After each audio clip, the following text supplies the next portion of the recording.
Thank you, Alana. Hi, everybody. Welcome to Changing the Face of Beauty in 2020.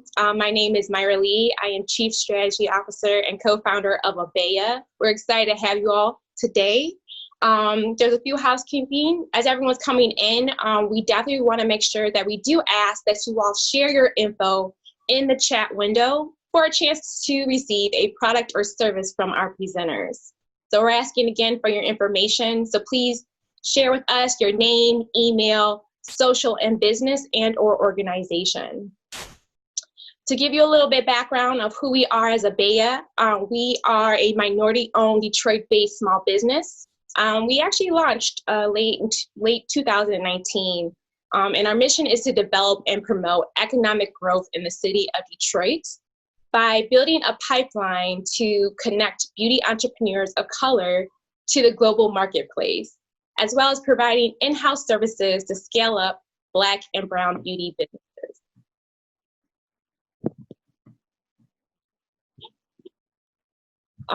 As far as our panel, we are going to have an amazing panel discussion, of course, around changing the face of beauty in 2020, where we'll be highlighting stories from beauty entrepreneurs of color who are trailblazers in the industry that disrupt and promote diversity and innovation.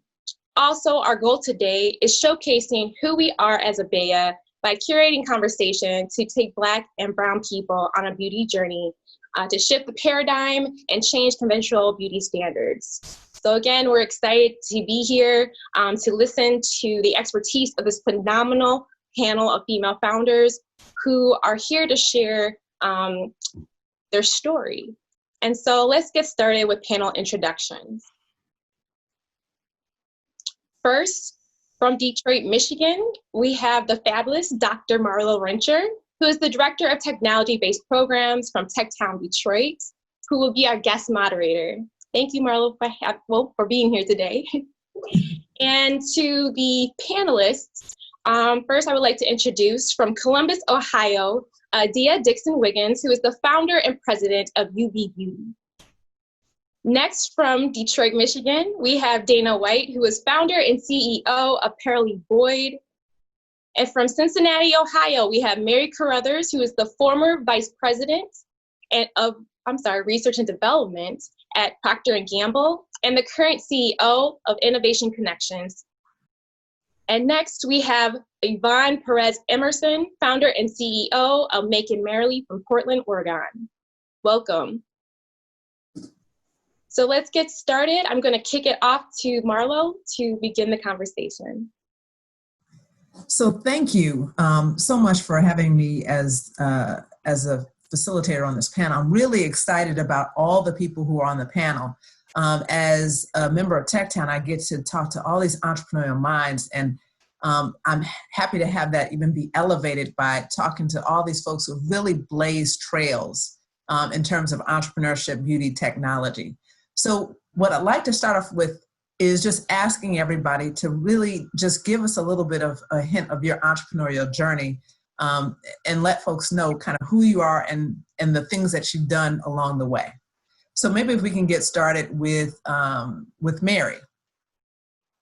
Hi. Hello, everyone. My journey is one of, I grew up in corporate America and then started my business. So my journey is one of, from a young age, I knew I always wanted to be developing of new things. I've always loved science and math. And so, and I love the challenge of doing that. So I got a bachelor's in chemical engineering at Wayne State University up in Detroit and was hired into P&G. And most of my career was in beauty care, which I enjoyed because these are the type of products that I love to use, and was able to, and I wanted to be able to impact the formulations of those so that they can provide benefits for a broader audience. Being a holistic thinker, I wanted to connect to all sides and immerse myself in not only the technical side, but also in the business side and in talent development. And in doing that, some of the things that I gain experience in is really trying to understand deeply the consumer insights that form the basis of consumer segmentation models, and that forms the basis of the problems that we need to solve with our products. And then translating those insights and strategies into aspirational concepts and claims, as well as into products and packages that deliver the benefits that people desire. And understanding all phases of R&D in order to do that.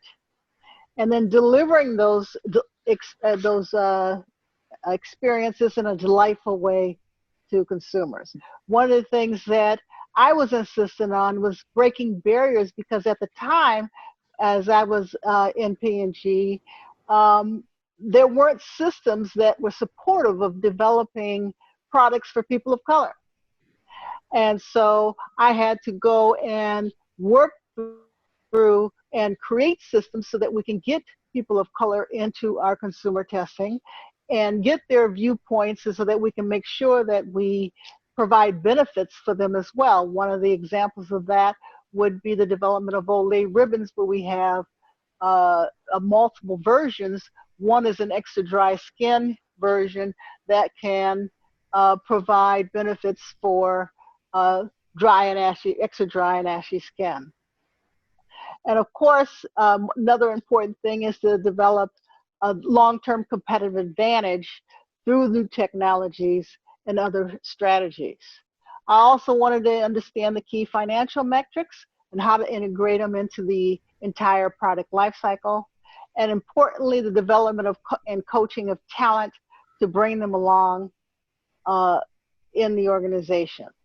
With all this knowledge, I was able to grow brands along the innovation product lifecycle so that we can create new solutions and drive adoption of the products, to create mega brands that go across different forms and different categories, and transform underperforming businesses. And I use these skills now in my own business in terms of coaching individuals and groups as leaders, and so that they can be the best leaders for their businesses and in their businesses that they can be, as well as working with private equity in terms of looking at businesses as acquisition targets. So that's my entrepreneurial journey as to where I am today. Thank you so much for such a wide-ranging view of kind of all the experiences that you've had. So it's entrepreneurship and it's also intrapreneurship, kind of the entrepreneurial journey within corporations. Correct. So wonderful, thank you. And Dana, could you also share with us the journey that you've had in building your business? So, I am not from the beauty industry originally. I too spent time in corporate America. My background is in international labor relations, so I would train and negotiate contracts in the Middle East. And I began my journey trying to solve a problem for women with thick and curly hair. Why is it that we have to compromise our time and our money in order to receive sometimes mediocre to okay to sometimes great hair care? So I wanted a salon. I wanted to make a salon that was walk-in only 7 days a week and focused on hair health and providing a safe space for women, understanding that their time and their money is valuable. So we are a very data-driven salon. Having been open for 7 years, I've collected years of data on the best way for us to get women in and out without an appointment in a certain amount of time, all things considered. So my background doesn't start with the beauty industry. I'm not a hairstylist. I was just someone who's really impassioned about how we were serviced, how we were treated, and how our time was respected, and tried to solve the problem with creating a lean manufactured hair salon for women with thick and curly hair. And I really love that. I love it because we deserve to have our time respected. We do. Yes. So thank you so much for showing us how you take kind of the innovations of other industries and apply them into the beauty industry. And I really love that, just that focus on solving the problem for the customer. Yeah, I've been fortunate enough to, have engineering articles written for me, speaking to engineering schools, because using, forms like Kaizen and lean manufacturing to get women in and out as soon as possible. And, pre-COVID, our metrics had us women averaging in and out anywhere from 45 minutes, depending on their service, to an hour and 45 minutes on average. So, and we keep that data. So let's hope we can keep going. Use that Six Sigma, girl. Use it for right. Okay, wonderful. Thank you. Thank you. Can you begin? Continue our journeys like through each one of our entrepreneurial journeys. Sure. I'm happy to be following Dana. Actually, I would follow any of these women anywhere. They're just wonderful. Yeah, amazing. But I'm happy to be following Dana because I too came to this beauty entrepreneur life in a very non-traditional path. So I'll give you the resume and then tell you where I am now. So I got my undergraduate degree at Yale in East Asian Studies. I lived in Japan for 5 years working in a variety of industries, returned to New York, which is where I'm from originally, for my law degree, which I got from Columbia. I then practiced at a couple of really prestigious places, doing M&A and corporate deal work, very not beauty related. And so now I find myself, I walk around my neighborhood and people refer to me as the makeup brush lady. So it's kind of, it's been a very interesting path. I will tell you, this is not where I expected to be in my life. I'm 41, I'll be 42 this year. It's not where I expected to be in my life, but I could not have planned it any better. And here's why. So I invented a product that makes beauty simpler, faster for busy women like all of us. It's a tool, and I have one here. It's a tool that slides onto your fingers, hence the word Yubi, which actually means finger in Japanese. It slides onto your fingers so that you can apply your makeup like you were using your hands. You can use it for makeup, for skincare. You can use it to wash your face, to moisturize. It's a multi-purpose tool for busy people who just don't have time to fool around with all of the zhuzhery of traditional tools that really were not made for the thing that we're using them for. So I think I always say that, what's the expression? That necessity is the motherhood of invention. For me, it was my career and motherhood made the invention necessary. So I think, and we'll talk more about this, but what I appreciate about this sort of circuitous route to entrepreneurship is that being an industry outsider means that I think differently. My approach to problems is just different inherently. And I think I see things in a way that that others have not traditionally. So that's kind of me. And I love the way that we're talking about like inventiveness and creating new things and new spaces. And I think looking at what Yvonne is doing, and I'll let you talk a little bit more about your journey. Just I see the inventiveness in the brand that you're creating and the ways that you're combining health, wellness, and beauty. So can you talk a little bit about your journey? Sure. Thank you for inviting me here with these ladies. So I'm much different from everyone else. I never went to, well, I went to junior college, and I always say that I graduated from the school of hard knocks. So I learned by doing. I've been in the graphic design field for almost over 20 years, self-taught. From there, I've done a lot of different things, a lot of philanthropy for arts education. I taught at PSU, which is a Portland State University, for 6 years. And I ran a nonprofit while I was doing my design business. So on not even being able to go to school because I had children very young. And so I've just learned by doing. I was a young mother and was really concerned when they were growing up and as kids about what was happening on the shelves and what we were getting. So for me, having like this more of an organic approach and natural lifestyle was something that was really important for me. So I'd always been practicing folk medicine and herbalism. I thought I would go down that path. I mean, I have I've worn a lot of different hats. I've been a birth doula. I've been a lot of different things. And in 2016, I had stopped teaching at PSU, and I was running my design studio and a nonprofit. And the nonprofit it's called We Make, and we did events and through conferences and all through collaboration. And we raised quite a bit of money for arts education, and we were doing workshops every month, and it was really a great thing.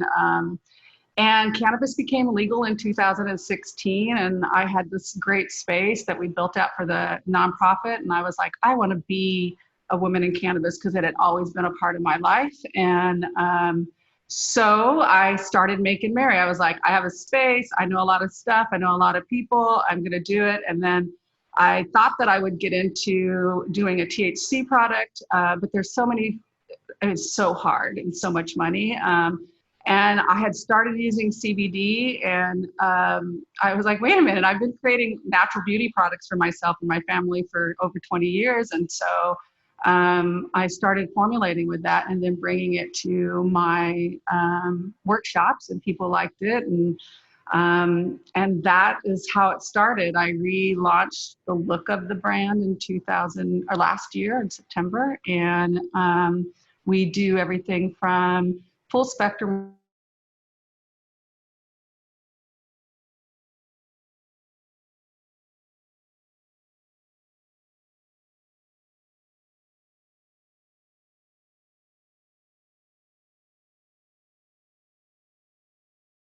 using the skills that I have had to really stay true to my values of what I'm bringing. Thank you. I mean, actually, even in just looking at the website and seeing the visuals and how things are done very, very differently, it's really exciting to me to see what you're doing with Make and Marry, and also what each one of you are doing with your individual entrepreneurial paths. And so here's the part of the conversation where I'd like to, instead of each of us kind of talking about individual paths, let's kind of converge the conversation, because none of you followed a specifically worked out path where it's like somebody else did this before. You are all trailblazers doing stuff that nobody's done before. And so I'm imagining that as people are encountering you, they want to put you in a box, right? They want to say, oh, you're this thing, and you're obviously not this thing. So talk to us about the boxes you were placed in and how you broke out of them. Who do you want to go first? This is where the conversation happens. This is what we're all talking. So, you know, since you just asked, Dana, you go first, but let's talk. Okay. You know, one of the main boxes that I've been put in is salon owner, hairstylist. So that means you're one thing, and that's it. People have assumed or made so many assumptions, which is disappointing, about not only, you know, people in the industry, but just about, you know, the people who, not only just about the industry, but the people in the industry is what I want to say. And I'm still trying to break out of the box. You know, I think one of the things that's helped me, time and focus, you know, sticking to what it is, sticking to exactly what I'm doing, not changing from that, you know, pursuing the vision, not pursuing money, right? If I was pursuing money, I'd let you come do prepaid legal in the middle of my salon, which has been offered more than once. But that is not who and what Paralee Boyd is. And so sticking to that, and then the right people will find you. The right people have found me. I've had the privilege of, you know, being interviewed by Forbes. I've spoken at USC. I've, you know, had the opportunity to tell my story, and over time, and continually over time, it has allowed me to break through the box. I mean, in short, I'll just say it. You know, I'm a woman. I'm proudly a Black woman. And people, and you guys may want to speak to this as well, especially in entrepreneurship, there is an assumption made about who you are, what you know, based on you being an entrepreneur. Smart, unless you're global, and Black woman business owner isn't always going together. So I just kind of sit back and let you keep going, right? And let you digest my box, or the box you put me in, until you go, oh, and I just go, yeah, if we had started with that 30 minutes ago, we'd be farther. So the box that I've been put in is, African-American woman business owner, what salon owner, what does she know? And I'm still not trying to break out of the box, but over time, the definition of that box is changing for me. And I just want to say that, as I run the tech programs at TechTown, and all of you have intellectual property and all of you have scale. So you are innovation entrepreneurs. And I believe that basically we're getting to a point where everybody needs to be a tech startup. That's why I'm so excited about this. And so, continue to, please feel free to jump in and talk more about how you're positioning yourselves as that thing. I think what's interesting is when people meet me, I do a lot of, or pre-COVID, I did a lot of trade shows and events. And when people met me, they would also assume that I was a hairstylist or a salon owner, when I do nothing hair related at all. So I think people have certain expectations when they meet a woman of color, a Black woman in this space. In the beauty business, yep.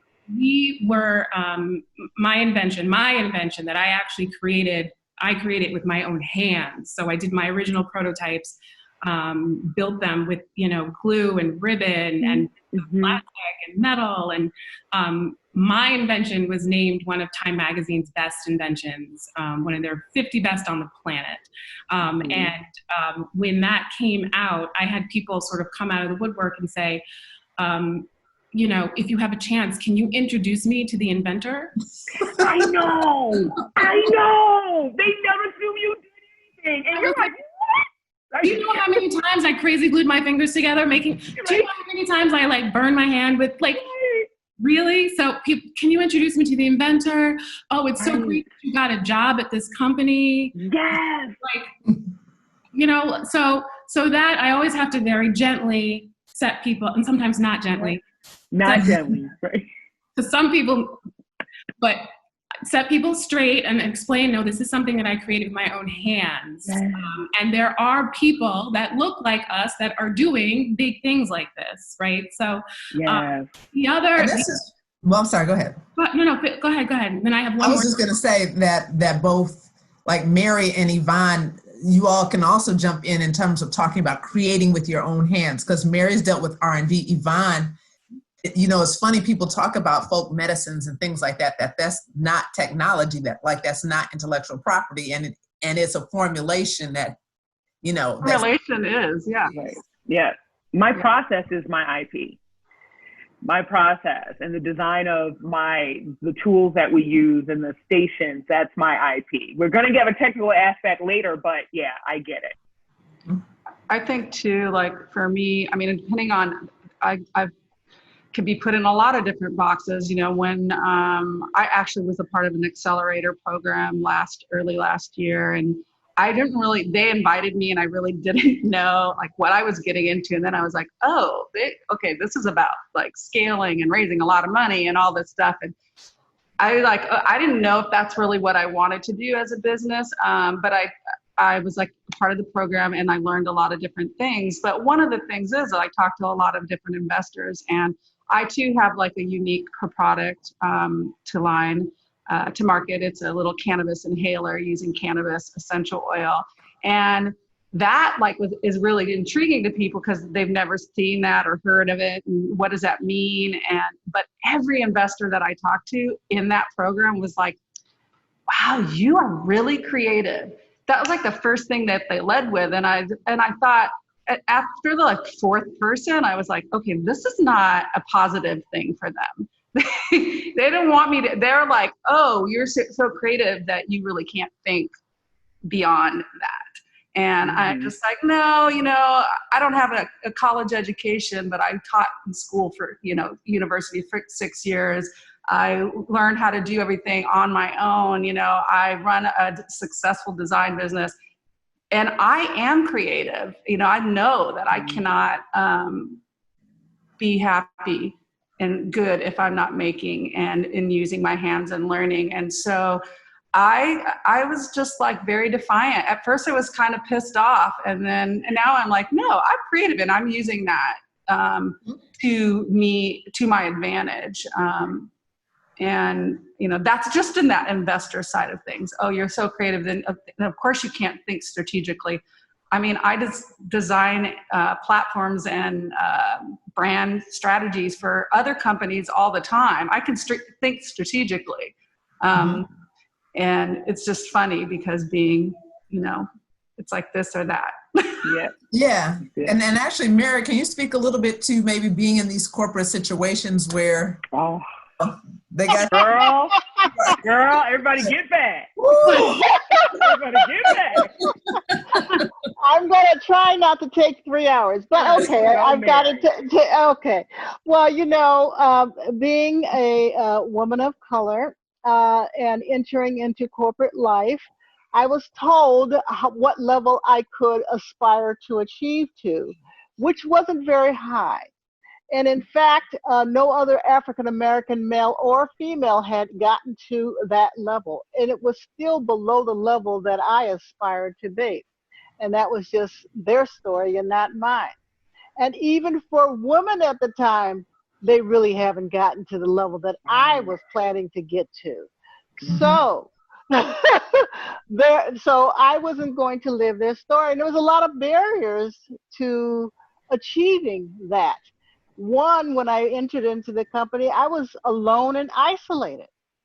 There was no one to talk to. There was no formal support systems for African Americans, and people avoided me. And so I had to learn to take the reins, and people called me an enigma. We don't understand you. We don't what are you all about? And so I took the reins. You know, being who I am and an active problem solver, I figured I'd have to create the relationships, take the accountability to create those relationships. They gave me a performance review, and that was the first time they talked to me 6 months into the company. And so I said, this is how we talk. So I gave the performance review to my boss, their boss, and my boss's boss, so that they understood how I felt in the company and what they needed to do to make me successful.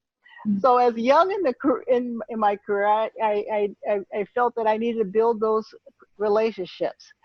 As I grew, and I found out later that was critical because they didn't think I was going to make it at all. No, I was not. And then as I grew in the company and became a manager of others, I had to deal with some of the blind spots that I had.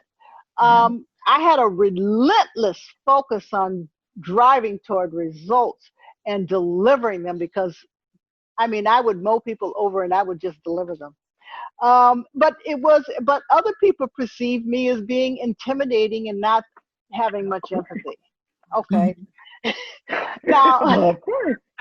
Now this didn't come through any feedback from them. I had to get an executive coach to tell me that I had this blind spot. Okay. Because it was not my intent to be intimidating. It was your passion. You're just being passionate. I'm being passionate. That's right. You probably did more telling than you did asking. And as a woman, can be tough for people. You know, you're supposed to ask and make people comfortable.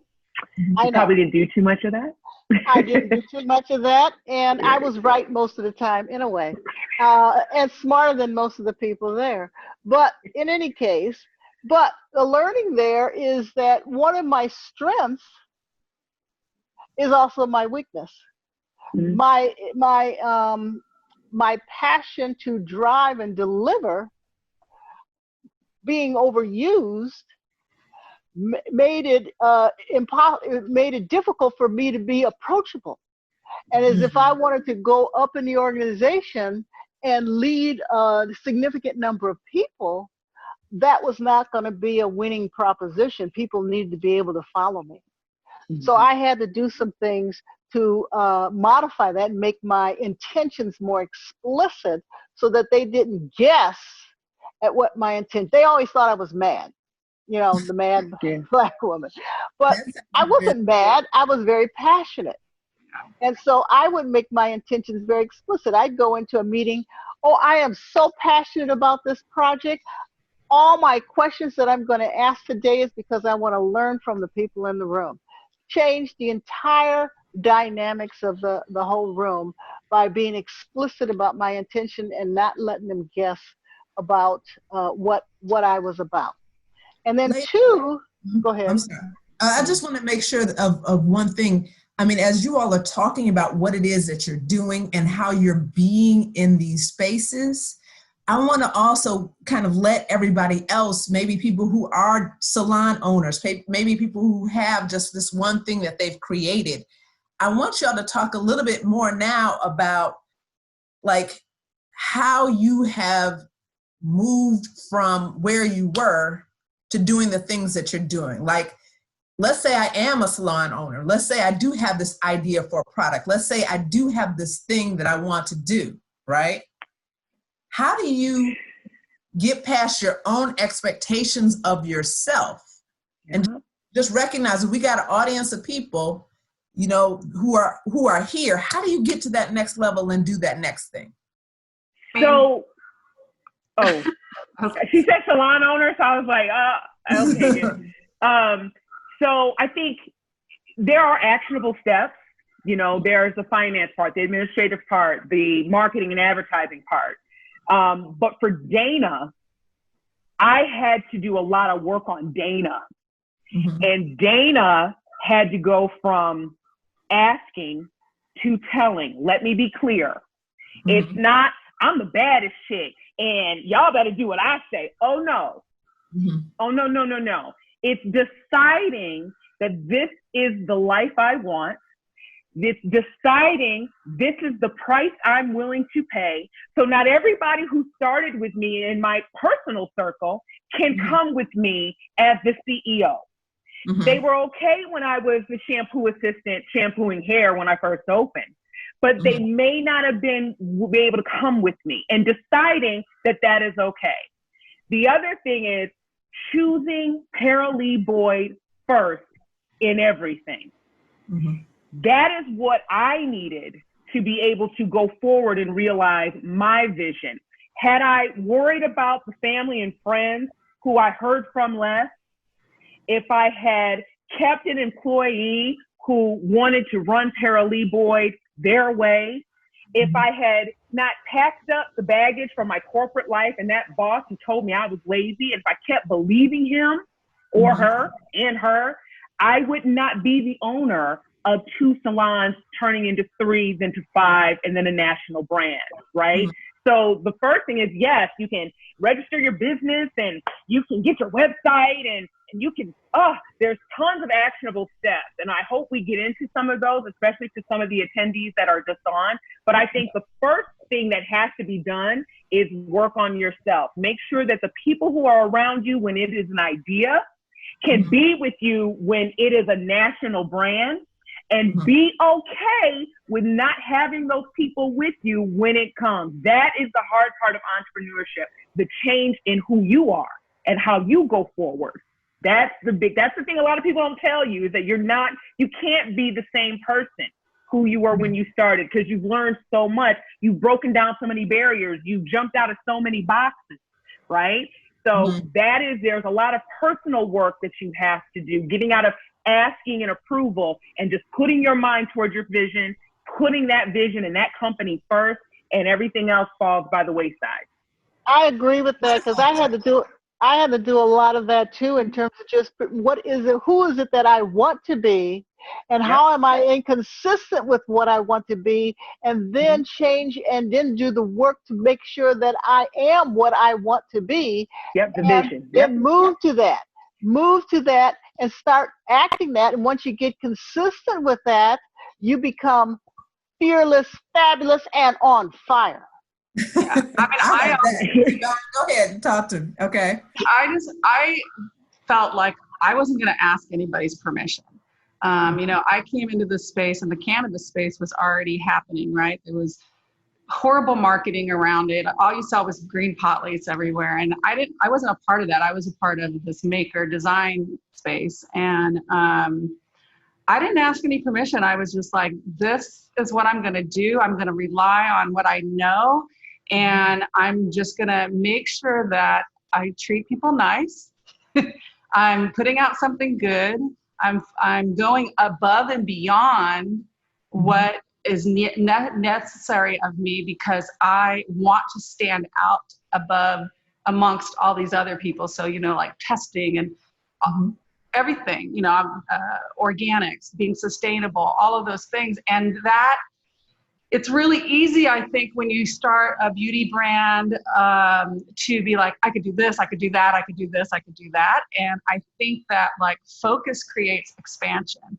And when you like get really critical and focus on what it is that makes you different and your product's different, and just keep that up. For me, it's about hustling.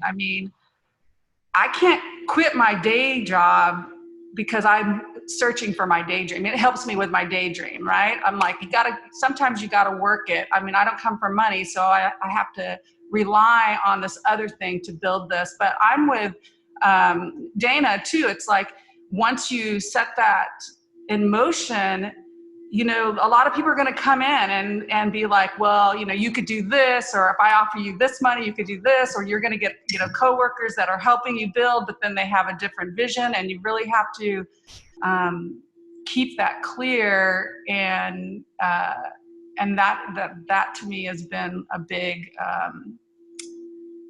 I always have to remind myself of that, like focus, creates expansion. What is my vision?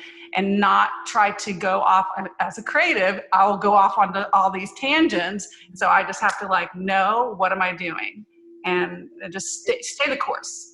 I think it sounds like, go ahead, Adiya. I was just going to ask you. Yeah, just to piggyback on that, on everything, I think I'm like furiously taking notes. Like, this is all great. I, just by virtue of my personality, I've never been the type to ask for permission from anyone. I just have not. Like, I do what I know is right for me to do, and I've been blessed with that sort of, maybe it's hard-headedness. I don't know what it is, but that's always been my path in life. And it's never been about asking for permission, but critical for me is surrounding myself with like-minded people. So there are folks from my early days of practicing law that I don't associate with quite so often, because they have a very linear view of what life should be like, and what should be like, and what you should be doing at different points in your life. Exactly. That's not validators, right? It's unhealthy, and it's not the type of environment you want to be in. So surrounding yourself with like-minded people, which is why events like this are amazing, because you can make those connections. I am drawn to people who are creative, who have a vision for something better, something different, something that's never been done. I think those are the best types of people. So I try to keep those people close to me as often as I meet them.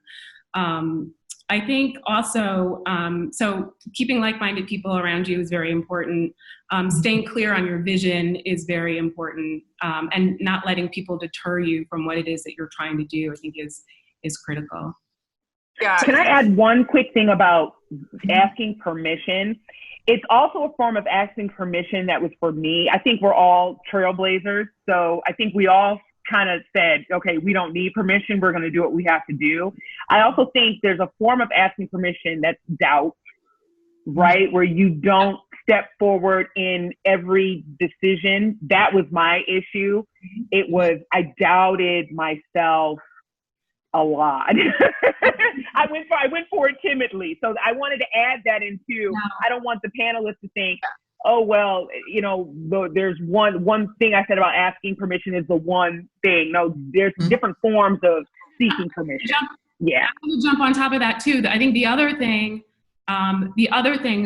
just to jump on top of that, in terms of things that I struggled with personally, right? And so I don't let other people deter me, but I will be the first person to deter myself. In my own way. And what does it is, for me, it's always been this pursuit of perfection. And so the perfection myth, which I think, especially for women and frankly for Black women, because we're taught from the age of 3 that we have to be higher standard. Yep. 50 times Yep. Twice as good, all that. Yep. Yep. Sadly, it's not a myth. It's true. It's true. Right. You really do have to be 10 to 50 times better. It's better. But the result is you tend to self-censor, you self-edit. And so hold yourself back. Yeah, in terms of like releasing my product when it was time to go, where other brands might have just said, push it out and see what happens. I want to take one more step on my packaging, one more step on another round of quality testing, another couple of suppliers to review. Like everything has to be perfect. And what ends up happening, you get deterred and you spend a lot more money than you need. Money, So, just good. Ladies, I hope everybody has been taking notes and paying attention, understanding that it's not about asking permission from other people, but granting yourself permission to be great, granting yourself permission to go forward, granting yourself permission to do the things that not everybody else has done, to be something that nobody else has seen. So this is very, very wonderful. We're about to transition into the Q&A portion of this wonderful, wonderful panel. So we'll let Jarek take it away from Bia. Hey everyone, great conversation. I have some questions. So one of the questions I see is, at Bayer, we really elevate and fill in places and where people need it as a company, where they need to fill in spaces to elevate their brand. Looking back at your early stages, when you guys first started your company, what would have helped you as a woman of color to find success just starting out? What kind of tips would you give to people just starting out? And I want to start with you, Adiya. What kind of tips would you give someone who's just starting out now? So I have found that this space, this e-commerce entrepreneur space, is actually in some ways very similar to law, because there's a thing that happens in law called hide the ball, where as a young lawyer, no one's going to tell you how to do something. No one's going to, take your hand and show you step by step. Same thing happens in e-commerce. I find that I am asking a million questions just to get educated, and I don't think it has to be that hard.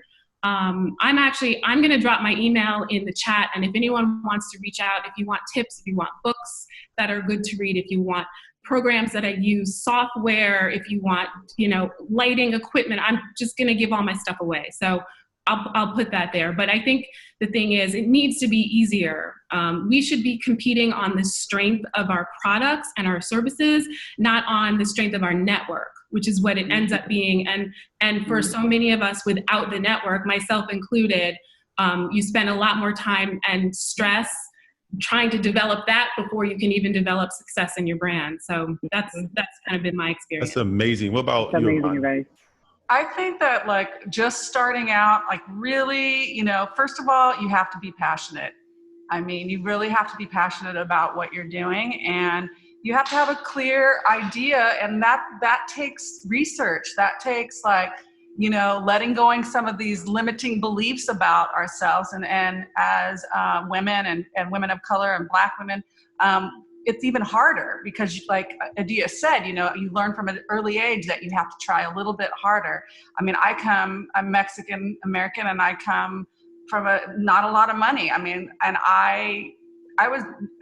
going to school, college was never something that was suggested to me as a girl. It was not even an option, right?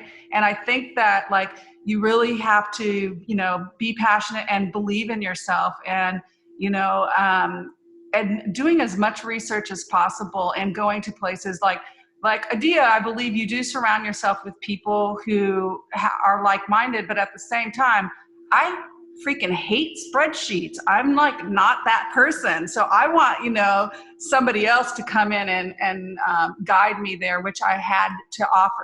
I had to get my formulas in a formula so I could scale. And that means opening up a spreadsheet, which is as a creative is ugh, and so I think that doing all that research first, and really, there are people there that will help you locally, like Mercy Corps and other organizations in your city.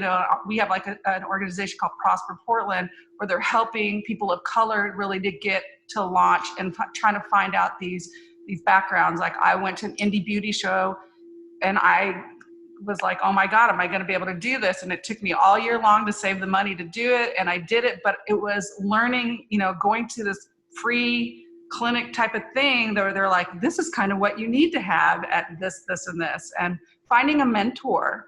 I'm like Adiya, I'm happy to give as much information that I have. I think mentors are a really big thing. And when you don't have money, you have to be really resourceful. Right. Really, really resourceful.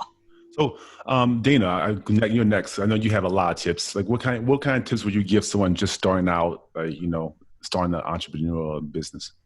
Be familiar with what you're uncomfortable with. For example, when it comes to money, financials, I am uncomfortable with the financials, but I've had to become familiar. So I have an excellent bookkeeper, right, who is also my financial manager, right? Just in the basic setup of it, we all have this high standard that your website has to look like it would if you've been in business for 5 years. No, it doesn't. Get started and get out of your way, right? Your logo doesn't have to be perfect day one. It can't be a mess, but it doesn't have to be the logo you would have had you been open for 10 years. So the first thing is get started, get an amazing bookkeeper. When I agree, get a mentor based on what you need, less about who they are, right? Yeah. Because that won't give you what you need. My mentor is Oprah Winfrey. Well, okay, you're a welder, right? I don't, I'm not saying they can't be in the same, they have to be in the same industry as you, but I have one mentor who's a manufacturer and another one who owns an artist frame shop. So they give me what I need, not based on who they are. Don't be afraid to start. Get a good bookkeeper and get your mentor based on what you need, not who they are. Now I'm sorry, just because people are asking, they're saying, right, where's the comment? Mentors are critical. Finding them is the challenge, and that's 100%. So maybe people talk for, I'm sorry to hijack, but that's great. No, that's fine. How did you find that mentor? So I was on a panel and I listened to him talk about how he runs his businesses, how he talked about manufacturing, how he talked about business growth and life after your business. And I said, I want him to be my mentor. He blew me off. Until I was on another panel after his, and he came and sat in front of me and I whispered to him in his ear. And I said, so the last time we were in front of a panel and I wanted to have lunch with you, at your invitation, you blew me off. I'm about to go on after you. Maybe if you stayed for this panel and listen, you might find me a good mentor. Don't give up. Yeah.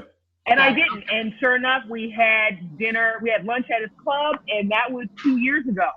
But it's not because he is who he is, and he is somebody, but it is about his perspective. Right? He gets me out of my head and says, he's always, okay, but get it done. Okay, but get it done. And he's also someone who reminds me that I don't give myself enough credit. I'm so, people who on here may know me. I'm an open book. What do you want to know? What do you want to know? Right? So I want to get to Mary because she's a different path. You Mary, what you growing up in a more of a corporate environment, what tips would you give a young woman or a young Black man or a young Hispanic person starting out in the business? I would make sure that they understand who's their target audience, who are they really going after, so that they can focus their efforts on that target audience. Don't think everybody is in your target, but focus on your target audience and be the best for that target audience before you expand into other areas. I agree. Be familiar with, but hire out the things that you're not really good at, so that so that you can focus on what you're really good at, so that you can drive the business, and then step out there and go get it, because it's there for the getting. And so you got to start. you know, you step out there, you make connections, you leverage the connections you had in the past. I've leveraged a lot of the connections that I've had in the past in terms of referrals and things of that nature. And that's how I've built my business. But, you know, leverage the people, you know, leverage the other, you know, new connections, you know, get out there in the community and find people. But yeah, those are the type of things I would be clear about. Don't be afraid. I think that we have women, sometimes we tend to step back, you know, like I have looked at 1 million portfolios and, you know, the boy will come in and say, I did this whole thing. And really he probably just did a piece of it, you know, whereas a woman will be like, well, I was a part of, you know, this is what we did. I had this team. And I'm like, no, you got to own that shit. You know, you got to like, I made this, I was the inventor. And I think that getting out there, even if you're like nervous and you're scared, and I'm going to go back to branding because that's what I do. And, you know, that is so important. If you can find somebody to to help you visualize your vision and really like think about your essence and your mission of your brand, and you come out with the brand. A logo isn't everything. It's not about the logo. It's about the whole story that you're trying to tell. And if you have a good story and you go out there and you can present it, you're going to be farther ahead than somebody who's not, because there's nothing worse than doing all this work and not being able to sell because it's not fitting in, you know? I think we might hit our time. I see Myra on it, so I think we hit our time. Go ahead, Myra, take over. Thank you guys so much for really great answers to the questions. Yes, I just echo what Jarek said.